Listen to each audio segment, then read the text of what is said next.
Olá, internautas, estamos iniciando mais uma edição do programa Sabores e Saberes. Hoje recebendo o chefe Caco Marinho para bater um papo sobre um movimento chamado da Fazenda à Mesa, e depois nós vamos dar um mergulho aqui no interior da Bahia, na cidade de Maragogipe, para conhecer uma delícia que tem lá. Estamos recebendo aqui Caco. Olá, Caco, seja bem-vindo. Obrigado, Luiz. Bom dia a todos os internautas. Vamos conversar. Vamos lá. E o primeiro papo é esse: o que é que significa, o que é esse movimento da Fazenda à Mesa, que a gente conhece, que está aí nessa ascensão no mundo inteiro, né? Da Fazenda à Mesa. Na verdade, desde que o homem é homem, ele cultiva no quintal, né? Ou ele se alimenta desse cultivo do quintal ou do quintal do vizinho. Não tem a distância. E com o advento das cidades grandes, das estradas, do melhoramento dos transportes, né, dessa demanda da cidade grande pelo alimento, começa então a investir na agricultura em larga escala, na agricultura extensiva, monocultura, aquela de fertilizante químico, de pesticida, né, aquela que é colhida ainda verde, para poder ter uma sobrevida em tempo de prateleira, né, de validade, para poder chegar no mercado em condição. Pela demanda também desse público consumidor, a necessidade de você ter esse ingrediente o ano inteiro. Então, o ideal, na verdade, é que o produto fosse feito de safra. O tomate ele teria naquela determinada época, o limão naquela outra determinada época. Só que o público quer ela o ano inteiro. Então, o que o ser humano conseguiu fazer? Ele conseguiu dar um estressamento hídrico, né? Ele mata de sede ali, leva a planta quase ao limite da sede, e depois então ele irriga e fertiliza. Aí ele consegue um certo estímulo que vai dar a fruta fora da época. Mas essa fruta fora da época, ela não tem sabor e ela não tem o nutriente que ela dentro da época possibilitaria. A Farm to Table, eu falo Farm to Table, é o mesmo da fazenda à mesa, porque é um movimento internacional. E a Farm to Table, ela é uma contraposição a modelo industrial, ao modelo da agricultura convencional. Ela fala dessa agricultura feita próxima, né? E não é só a agricultura, toda a produção artesanal, né, de ingredientes, de produtos também, né? Ela não fica só restrita à agricultura, tá? A gente fala muito agricultura, mas ela não se restringe só a isso. Ela pode ser o laticínio, ela pode ser as carnes curadas, os embutidos, né? A carne do sol, nossa carne do sol. Pode ter tanta coisa boa aí, né?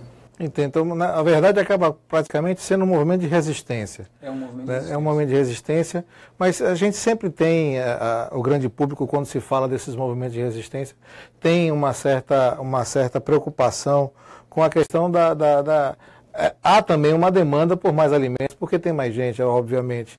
Mas essa questão da importância de movimentos como esse em relação a produtos locais, né, Caco? Como é que isso impacta dentro da localidade? Para que a gente possa mergulhar agora exatamente nessa análise do impacto da carne de fumeiro, né? E a gente já tem uma obra de arte aí para ser mostrada, que é uma receita que foi preparada por você. Explica um pouco dessa posição. Essa discussão é boa, né?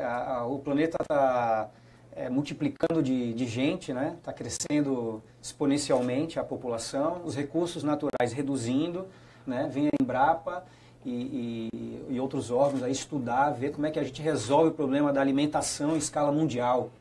Isso é importante. Claro. Né?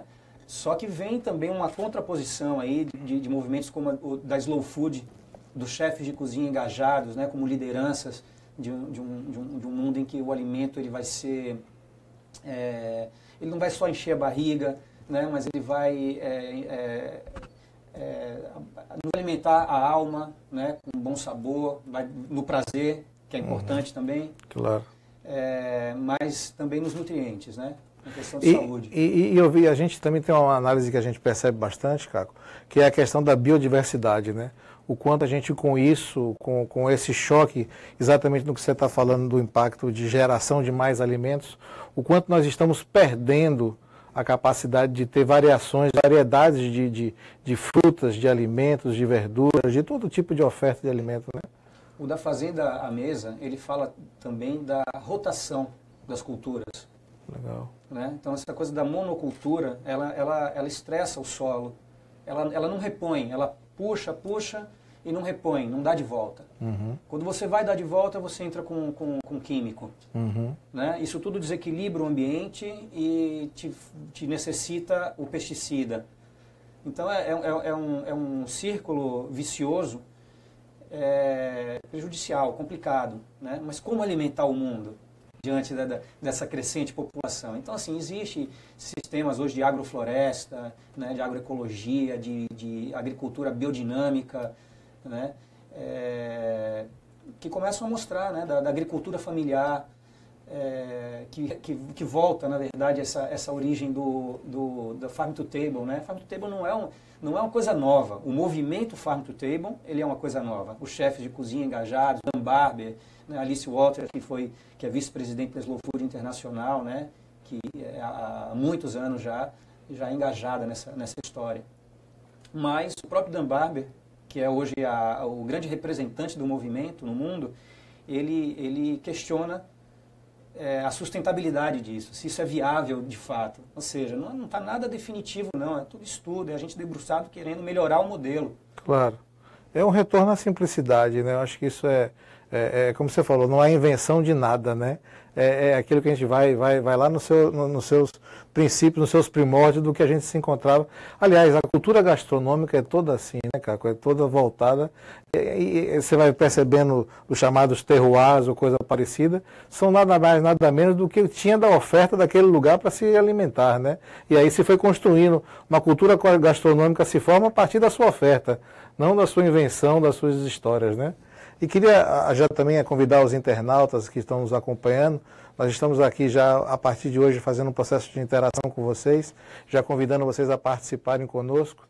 Quem mandar uma pergunta e compartilhar a nossa página Sabores e Saberes no Facebook, que vocês estão aí já analisando, vai concorrer a um voucher para conhecer lá o Doc Casual, que é o restaurante do Caco, e vai poder encontrar delícias que vão estar por lá. 25 de maio a gente está fazendo 10 anos de operação. É mesmo? Ali na Paulo VI, estão todos convidados, tá? Isso merece uma grande comemoração, porque no setor da gente viver 10 anos não é fácil, né? Sim, Caco, mas vamos lá. Carne de fumeiro de Maragogipe. Me conte essa história, porque me parece que a gente tem... O que é que acontece quando a gente vê essa receita, essa foto? O que é que tem por trás? O que é que tem por dentro de todo esse processo? Dentro da oferta, daquela composição que você fez ali naquela receita? Bom, há alguns anos eu entendi que o chefe de cozinha, ele estava tomando um posicionamento diferente. Ele não deveria mais ficar só atrás do fogão. Ele deveria se engajar com questões, né, sociais, questões ecológicas, né? E fui até Maragogipe, convidado até pelo chefe Edinho Engel.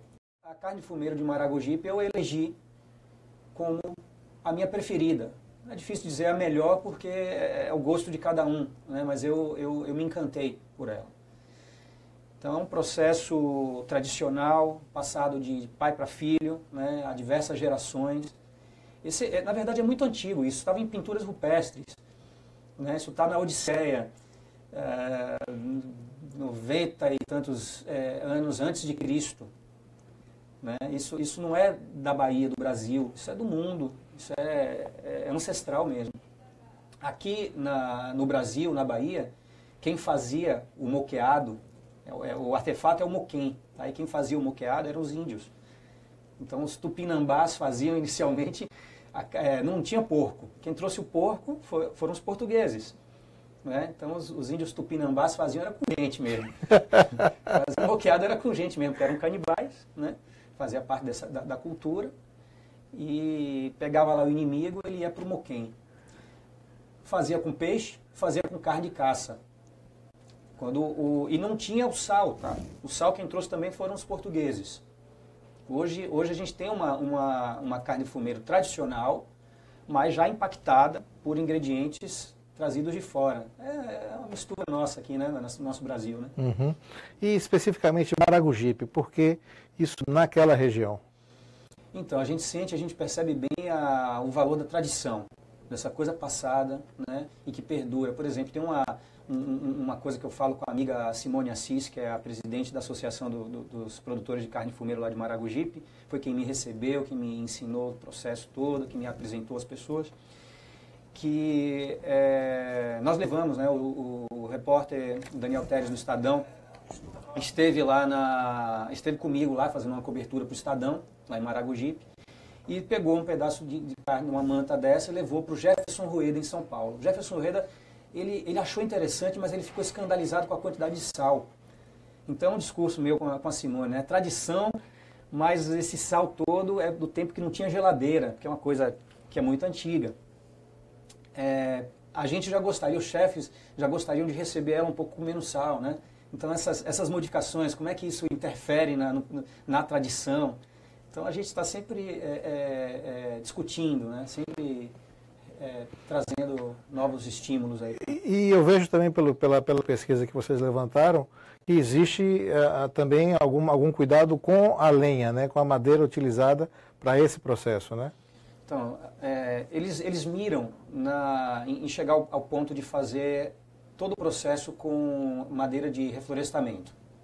Ainda não é realidade, tá? Mas eles já têm essa consciência, eles miram, eles precisam de ajuda, tá? Não é só a cobrança em cima, eles precisam de ajuda, eles têm interesse, a gente não pode perder, nós não podemos perder isso, tá? Isso é uma parte importante da nossa cultura, né? Hoje é clandestino. Uma das coisas que a gente comenta também, Caco, é que não só essa função, assim, estamos falando eles, né? Quem são eles? Quem é esse personagem que está por trás dessa ação e quem são essas pessoas envolvidas nisso? Vamos trazer isso para conhecimento geral do significado que é, do impacto social que a gente está falando, né? Social, cultural, econômico.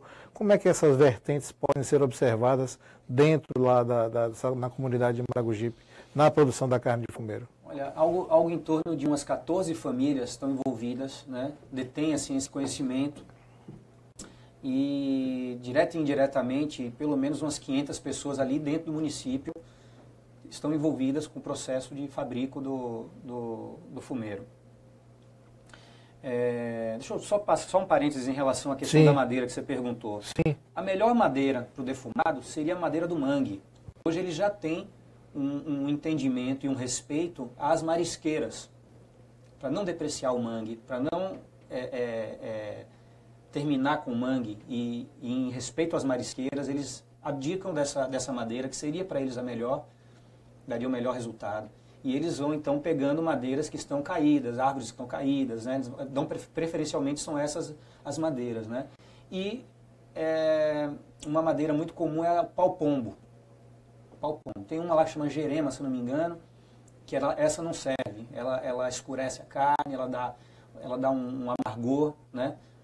Porque esse processo da defumação, ela pulveriza uma espécie de resina em cima, que ajuda no processo de conservação, e o tempero dela, para mim, é esse. Ou seja, não é um simples abafar de carne em cima de uma fumaça, né? A madeira tempera. A madeira faz parte dessa curação, né? A madeira tempera. É impressionante isso, né? Então, estamos retornando à questão do aspecto econômico, cultural e social, porque nós estamos falando, como você colocou, de uma tradição de muito tempo, imagino, né? Então, veja, indígena, né? E depois com a influência do português, né? E hoje mantendo bem rígido o processo tradicional. E eu estimulo sempre que a gente possa hoje talvez trabalhar um pouquinho menos de sal, temos a geladeira e tal. Bom, algo em torno de 500 pessoas impactadas diretamente, 14 famílias. Eles aproveitam, eles antigamente faziam, eles criavam os porcos, tá? O porco landrasto, que é da pelagem branca, que é o mais comum, alimentado com milho, tá? E antigamente eles criavam e eles mesmos abatiam no próprio quintal, porque a produção ela é feita toda no quintal, né? E desse processo, então, eles não puderam continuar, porque eles começaram a ter que dar conta dessa situação, da questão sanitária, dos ajustamentos, né, que a própria vigilância exigia e tal. Então, eles começaram a comprar de empresas grandes, mas se viram sem condição mais de dominar esse processo, porque a alimentação, o manejo, isso tudo vai também impactar no sabor da carne. Né? Mas eu estou falando, menos social, mas tem a ver com a cultura, com o sabor, com a coisa do artesanal. Sim. Né? Do social é interessante que assim, a cidade ela não consome tanto o fumeiro. É engraçado isso. Porque o valor é alto, é salgado para a cidade. Mas isso é distribuído para todo o Recôncavo e Salvador. Sim. Não dá para quem quer. Tudo que se produz é escoado. É uma produção semanal, eles ficam semanal, porque essa é uma questão que nós estamos conversando aqui há pouco, um pouco antes de começar o programa, né, Caco? Essa possibilidade é tão comum, é tão natural em outros destinos no mundo afora, o turismo gastronômico e se conhecer.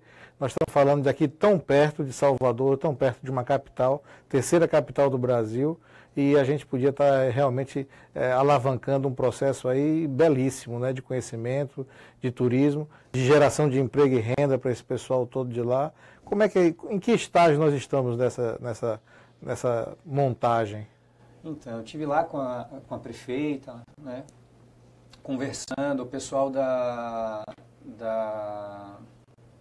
como é que chama? Da refinaria, não, do estaleiro. Do estaleiro, e ajudar e tudo. Mas aí, diante desses problemas aí políticos e econômicos que nós tivemos, a coisa deu para trás. Agora sim, o Sebrae fez um projeto de viabilidade e o negócio se mostrou promissor, sabe? Se mostrou viável. Interessante. A única coisa que eu gostaria de ver era assim, porque assim, eu acho que o Sebrae, ele entra tecnicamente, né, com uma coisa que a Slow Food chamaria de o olhar do hipersanitarista. Quer dizer, não adianta chegar e azulejar tudo e botar o cara paramentado, só o olho do lado de fora, e ele já não enxerga, mas ele já não se reconhece dentro do processo, entendeu? Tem que sanitizar, tem que esterilizar, mas não tem que esterilizar a cultura. Claro. Esteriliza os salmonelas, botulismos, É o que a gente conversa sempre, né? Tiremos o risco sanitário do processo. Isso é inquestionável, né? Tirar o risco sanitário, óbvio, preservação da saúde, sempre em primeiro lugar, normal. Agora, impactar ao ponto de transformar o processo, é o que a gente brinca de um pouco muito, né? É um exagero, né? Eu faria uma sugestão, uma modesta, humilde sugestão, de que fosse incluído nessa construção a Slow Food. Sim. A Slow Food é um movimento sério, é uma entidade séria. Sim. Né? Fundada pelo Carlo Petrini em Milão e está no mundo inteiro fazendo um trabalho aí de... Inclusive, a carne de fumeiro de Maragogipe foi inscrita na Fortaleza Slow Food. O que é a Fortaleza Slow Food? A Slow Food ela tem recurso, né, externo e tem equipes aqui, né, tem a Reveca, a Fernanda Cabrini, né, o Marcelo Terçanada, um pessoal super talentoso, super competente, que vai identificando, inscrevendo, né, quando você tem Fortaleza, você vai lá e ajuda o cidadão. Como é que vai fazer esse negócio acontecer? Esse produto tá bom? Esse produto não tá bom, esse produto ele não pode ir para o mercado, porque ele não tem, você precisa melhorar aqui sua situação. Aí vem a vigilância, aí o cara fala, não, mas eu não posso ceder a essas exigências da vigilância. Aí o Slow Food fala, pô, vamos ao meio termo, sabe? Então, é boa mediadora, ajuda a orientar, né? Ajuda com recurso, ajuda a casar o produtor com o consumidor, com o restaurante e o consumidor. Sim, fundamental. Né? Esse elo de ligação é fundamental, né? A divulgar em nível mundial, no Salone del Gusto. Sim, né? Em Milão. Que tem em Milão, 2 em 2 anos. Estamos aqui continuando nosso bate-papo com o chefe Caco Marinho, lá do Doc Casual, convidando vocês, internautas, a curtir a nossa página aqui agora, onde nós estamos a nossa transmissão, como também compartilhar e curtir a página lá do Sabores e Saberes. Lembrando a vocês que vocês estão aqui agora concorrendo a um voucher lá no Doc Casual para depois degustar as delícias lá do chefe Caco Marinho. Sim, Caco. Então, mais uma vez, em relação a essa ação do que se produz lá, você falou que isso se escoa. A carne de fumeiro é uma tradição, é muito consumida aqui na Bahia, né? Hoje, aqui, mesmo aqui na capital, você encontra vários bares e restaurantes que trabalham com a carne de fumeiro, né? Ela já é um produto disseminado, ela vai para horizontes mais longes do que o nosso círculo aqui.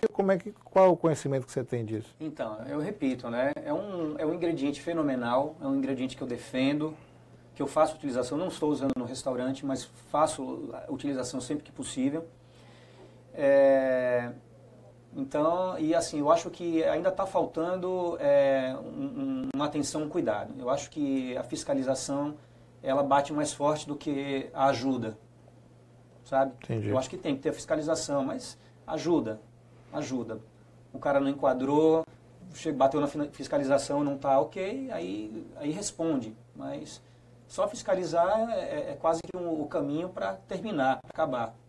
É fundamental convocar as autoridades, né, sanitárias e o Estado, que tem na SDR, né, a Secretaria de Desenvolvimento Rural, uma forte atividade nisso para não encontrar, né? Já deu para perceber que eles têm vontade. Sim. Todos no processo têm vontade. Então, Sim. assim, é difícil entender ainda o que é que está faltando aí para terminar de ligar e fazer a coisa acontecer. Entendi.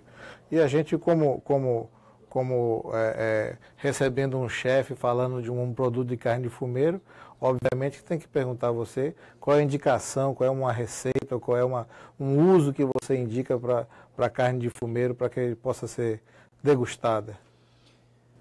Olha, eu fiz um trabalho para a revista Gula, uma revista nacional chamada Gula, que foram acho que umas 5 páginas de fotografia, belíssimas fotos do fotógrafo André Fofano. Sim. É até bom citar ele, porque todas as fotos que nós estamos veiculando são créditos do fotógrafo André Fofano. E então a imagem que... Já está a imagem no... Tá lá. A imagem do prato, né? Então, essa imagem é uma leitura modernizada, né? Dessa saladinha que a gente come de feijão verde, que a gente come na casa da gente, tipo um vinagretezinho, feijão verde cozido. Só que essa daí eu fiz com um olhar um pouco mais gastronômico. Então eu usei um mangalô bem verdinho, eu usei um azeite de coentro, o corte do vinagrete, né? Cebola, tomate, bem pequenininho, bem padrão, né? A gente tem aí um aipim crocante, então foi dada uma textura a esse aipim. E a carne de fumeiro de Maragogipe, que eu evitei dessalgar. Eu solicitei que ela viesse com menos sal, a Simone me atendeu e eu só fiz finalizar. Ela já é cozida, ela já passa ali boas horas ali no moquém, desidratando e cozinhando também. Mas então eu dei uma esquentada, uma finalização nesse processo de cocção. Não precisei, hidratei um pouco, tá? Para ela poder ficar um pouquinho macia e não lavei ela. Não botei ela de molho, não demolhei e não botei ela em água fervente, porque no processo de tirar o sal eu tiraria essa resina que é um tempero incrível. Eu vejo ali que ela tem uma cobertura ali, é um caramelizado ou é natural dessa resina que você está colocando? Essa resina, quando a gente vai lá em Maragogipe, por isso que tem que ir lá em Maragogipe, tá? Tem que ir lá prestigiar essa turma. Quando a gente pega essa carne que acabou de ser moqueada, ela tem uma resina brilhante. Aí na foto, ela estava mais brilhante porque eu dei finalizei com uma pincelada de mel de uruçu, que é um outro ingrediente que numa próxima oportunidade nós podemos falar também. Claro. Que é produto nosso aí, que tem produtor fazendo com excelente qualidade. Agora, uma outra coisa que a gente também acabou não conversando até agora, mas é que está bastante, vejo que também você trouxe, é a produção de embutidos, né? A produção de linguiças também, que não é só a manta, né? Que a gente está tradicionalmente fazendo.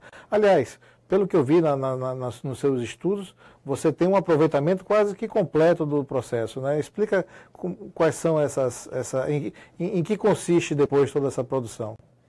Então, existe, eu vou trazer o estrangeirismo, eu vou falar no inglês porque é internacional, porque isso é para o mundo inteiro, né? Existe um conceito chamado nose to tail, do nariz ao rabo, de uma ponta a outra. O aproveitamento do animal, do ingrediente, ele precisa ser feito incompleto, né?